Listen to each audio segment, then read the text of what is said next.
Fire raging near Bordeaux brings more bad news for its vineyards.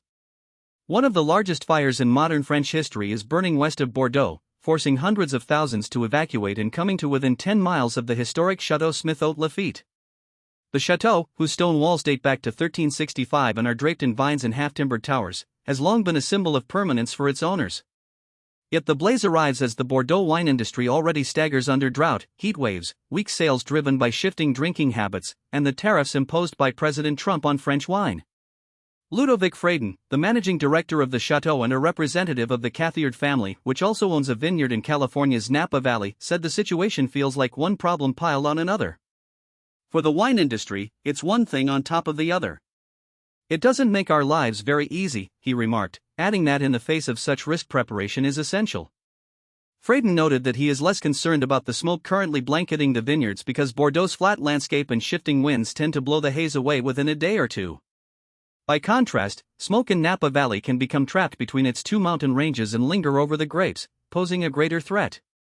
The Bordeaux Wine Council has reported no vineyard damage from the fire so far.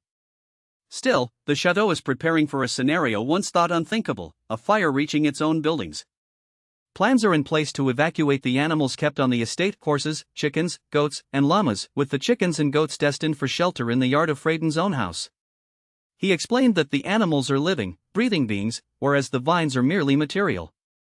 In the mythology of French wine, however, vines are far more than inert matter. They are the source of the grapes that produce Bordeaux's celebrated velvety Cabernets and sweet Sauternes, turning this region into a mecca for wine lovers and home to world-renowned appellations such as Pomerol and Saint-Emilion.